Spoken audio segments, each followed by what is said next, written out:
की जनता को, किसानों को और बड़ौदा के किसानों को आज इस प्लेटफॉर्म से, प्रेस कॉन्फ्रेंस से ये संबोधन करते हुए बड़ा दुख भी होता है। लंबे समय से किसान न्याय यात्रा के रूप में जहां 9 जिलों में 9 किसानों के आंदोलन चले हैं, उनके प्रतिनिधि कुछ चेहरे हमारे बीच में हैं। इन्होंने बड़ौदा में एक मुहिम चलाई थी कि एमएसपी कानून, आपने देखा होगा पूरे प्रदेश में शोर है कि भाई 3 काले विधेयकों के नाम से लोग एड्रेस कर रहे हैं और भाजपा अपने कृषि मंत्री को और अपने विभिन्न नेताओं को आगे लाकर उनको एक तरह से ट्रोल करने की कोशिश कर रही है किसानों के मूवमेंट को।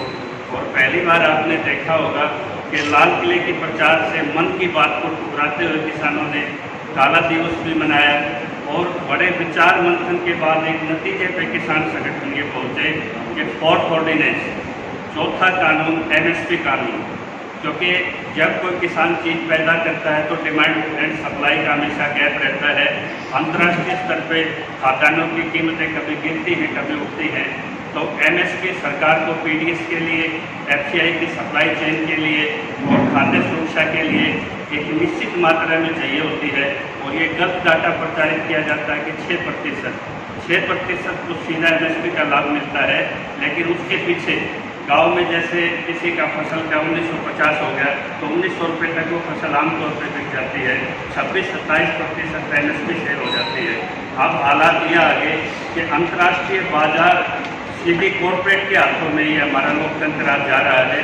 और दिल्ली हाई कोर्ट की एक सख्त टिप्पणी आई है बेंच की, जिन्होंने कहा है कि मोदी जी आपने पहले ये आपके एयरपोर्ट थे, रेलवे स्टेशन थे, अब छोटी कंपनियां भी मैनेजमेंट के इनको दे दिया तो आप पाखंडी और धोखी का काम कर रहे हैं। अभी आपने विधानसभा की कार्रवाई देखी होगी, जहां हमारे बिल को हम हर दरवाजे पे गए थे, भाजपा के पास गए, कांग्रेस के पास गए और कुंडू साहब के पास भी गए। मैं महन की उस जनता को ये बधाई देना चाहता हूँ। ये महन 24 की ताकत है, इनके अटकामने की वो ताकत है। अगर बलराज कुंडू जैसे मुखरा अगर आपको नेता चाहिए तो महन की जनता जैसा साहसिक भी होना चाहिए, जो कितने भी बड़े दुष्प्रचार हो आज भी अपने विधायक के साथ खड़े हैं। ये जो विधानसभा का सत्र था, ये एक तरह से आपने मीडिया ने रिपोर्ट भी किया है, ये मैच फिक्स था। हमारे विपक्ष के नेता और उनके साथीगण उनके सामने रखना चाहता था, लेकिन वो चले गए और वो हमारी तरफ देख रहा है। आज मैंने आपके पास सबसे पहले कॉलिंग मोशन लगाया था और एक चौथा अध्यादेश लाने के लिए केंद्र सरकार को जो भेजना चाहिए अपनी पर, और आज उसके ऊपर किसी ने, ना नेता पक्ष ने ना नेता विपक्ष ने, किसी ने भी उसके ऊपर ये मैच किसके बीच में फिक्स था? आपको पता है कि हुड्डा का मानेसर कनेक्शन, वाड्रा के घोटाले हुए और इनको सरकार इनकी गई और इनको अपने पद गंवाने पड़े थे।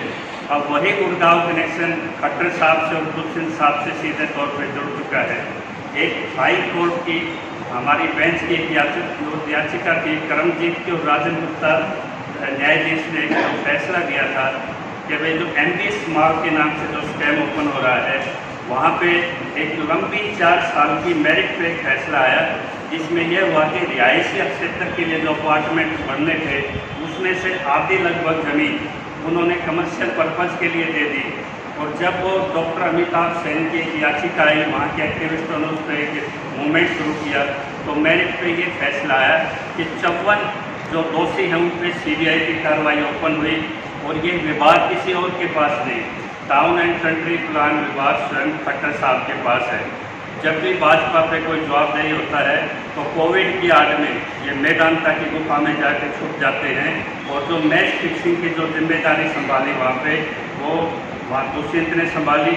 और जो अपने को किसान पुत्र कहते हैं, जिनको ये इधर के जिले चौधर के नाम पे भूपेंद्र हुड्डा को विधानसभा भेजते रहे हैं, बड़ौदा वाले किसानों ये देखो जो 30 विधायक देने के बाद भी उनको थैले में भर के, और जो मैच फिक्सिंग की जो जिम्मेदारी दी गई वो आपने 4 घंटे में खेल देखा होगा।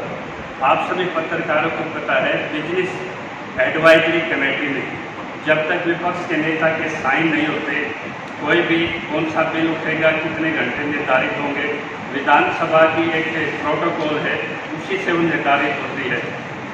जब हुड्डा साहब विधानसभा में गए तो शिशु मृत्यु दर और रजिस्ट्री, 2 कालीन छोटे टेंशनों को उन्होंने पिक किया। और आपने बहुत सी प्रेस कॉन्फ्रेंस देखी होंगी उनकी, सदन से पहले भी और सदन से बाहर भी। दीपेंद्र हुड्डा कौन से टीचरों के धरने पे नहीं गए, कौन से किसानों को गाँव में इन्होंने बड़ौदा में आश्वासन नहीं किया कि MSP कानून आना चाहिए, लेकिन कानून सड़कों पे नहीं आता। जब विधानसभा में ये लगा कि बलराज कुंडू को हमने ड्राफ्ट करके एक प्राइवेट बिल दिया, बहुत स्ट्रॉन्ग बिल है वो, आपको उसकी कॉपी भी मिल जाएगी।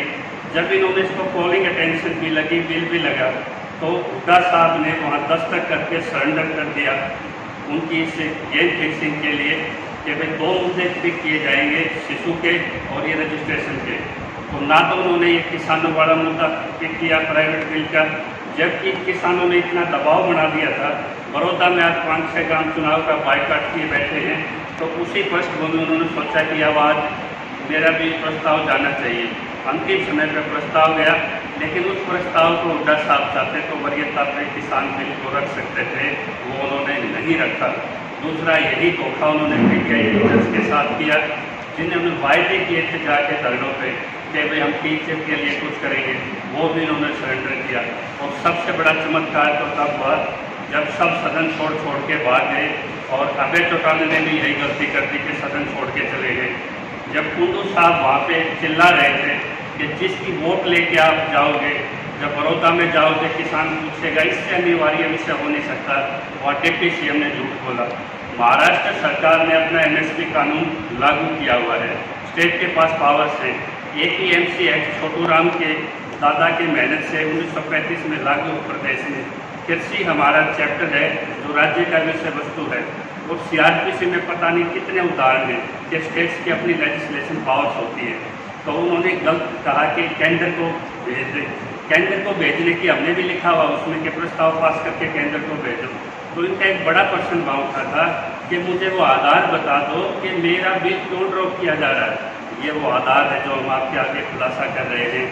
जब वो बिजनेस कमेटी में वो मुद्दे हुड्डा साहब ने पिक ही नहीं किए, ना किसान का किया ना रोजगार का किया, जिसका नतीजा ये हुआ कि एकमात्र अपॉर्चुनिटी उनके पास वो बचती थी। उसी विधानसभा में 7 बिल भी पास हुएंगे, रिकॉर्ड पे आपने देखा होगा।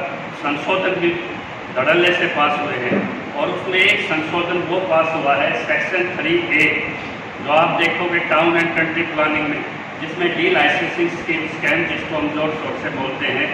अगर हुड्डा साहब वहाँ मौजूद होते तो उनके पास एक अपॉर्चुनिटी होती कि उससे पूछते कि ये तो लिस्टेड ही नहीं था बिजनेस एक्टिविटीज़ में, लेकिन वो भी राइट पहले गेम प्लान था और फिक्स हो चुका था। मैं ये पूछना चाहता हूँ अपने देश के ये धुरंधर जो विपक्ष के नेता हैं, आप किसान के उत्तर कहते हो, आपने वहाँ प्रेस वार्ता की, धरनों पे जा के विश्वास दिलाया किसान ने, आपने उस कमेटी में ये दोनों बिल क्यों सरेंडर किए, जबकि 2 बिल पिक आपको करने की एक स्वतंत्रता थी। शायद ये डर था कि बलराज कुंडू इस प्राइवेट बिल को यहाँ जोर शोर से उठाएगा और उस पर ऐतराज़ ना हो। तो MBS माल ने उस दिन 4 घंटे के पूरे जो कार्रवाई थी उसको एक तरह से हाईजैक कर रखा था। जब हाई कोर्ट ने उन दोष के आधार पर एक फैसला दे दिया, और उस फैसले पे जब वो व्यवस्था हुई कि इन मालों को ढाया जाएगा, उसमें 6 हफ्ते का टाइम फिक्स हुआ।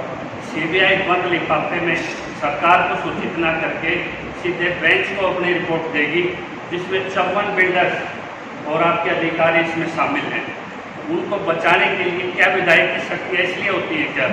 ये जनता की आवाज़ उठाने के लिए विधानसभा होती है, लेकिन ये सारी सरमाएदार कॉरपोरेट्स बिल्डर माफियाओं से सरकार ये बन के चल रही है। बड़ौदा वालों किसी को जिता के देख लो तुम्हारी हार है, और किसी को हरा को देख लो ये जीतेंगे, क्योंकि पक्ष विपक्ष मिलकर जब गेम कर जाए और सीधा जब उस बिल्डर्स की इतनी चिंताएँ जो मेरिट पे देश के कानून के साथ वायलेट कर रहे हैं, और उसके बाद एक हिम्मत ये देखो, नीरज शर्मा फैजाबाद से एक विधायक आए, उसी टाइम उन्होंने एक गवर्नर को लिखा कि ना हमें बिल की प्रक्रिया टाइम पे दी गई, ना हमें इसका पूरा बिल पे इस पर डिबेट हुई, आप इस बिल को ड्रॉप कीजिए।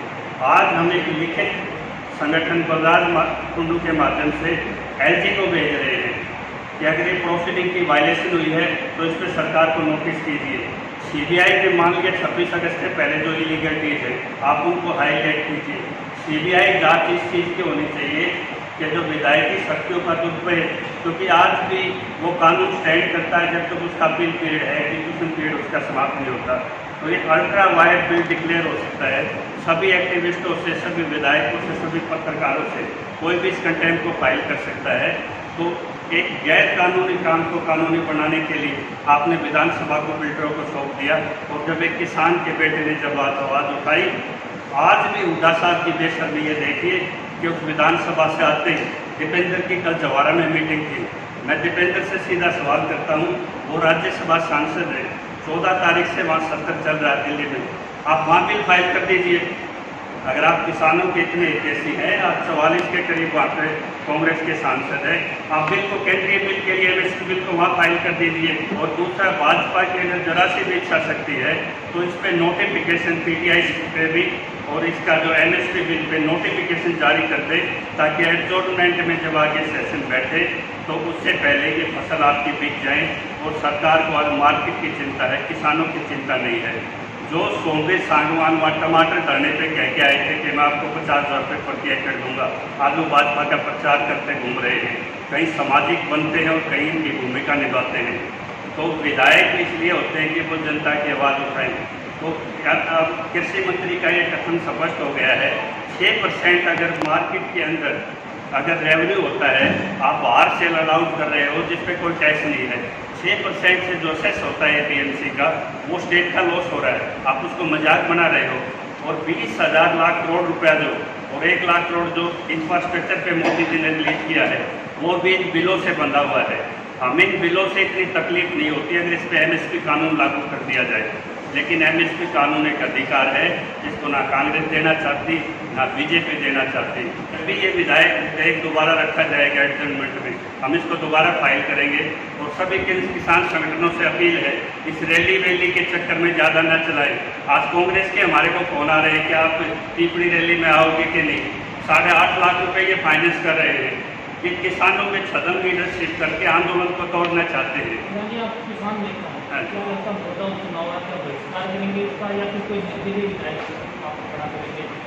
मैं बताता हूँ, जो बहिष्कार है वो ना मेरे से होता है ना बलराज कुंडू से होता है, वो तो वहाँ के लोग करे बैठे हैं। वो सबसे बड़ी एग्रीकल्चर बेल्ट है, जल भराव की समस्या है और यहाँ डीगल है, समान है। 27 ऐसे सेंटर हैं जहाँ जल भराव है, सेनग्रस्त है, सरकार की प्रायोरिटी में नहीं है। 35 साल से वो गांव देख रहे हैं कि उनकी समस्या पे कुछ हो नहीं रहा, तो वो तो ऑटोमेटिकली माहौल बना हुआ है।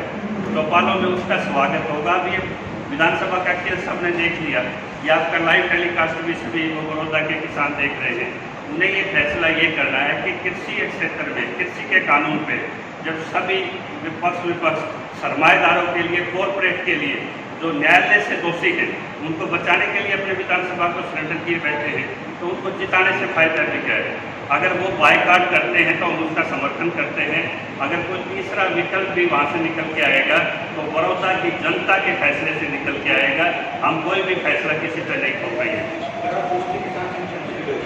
भूमि बचाव संगठन और मैं सभी संगठनों से रिक्वेस्ट करता हूँ, जहाँ ये भाजपा के 40 सांसद हैं, अगला बिल फिर रखेंगे हमारे, और आज हम इनको जो गवर्नर के लिए देंगे, जो सीबीआई के आगे मांग के लिए, और जो बिल्डर्स का जो अमेंडमेंट है इसको अल्ट्रा वाइड डिक्लेयर करने के लिए सरकार को नोटिस हो।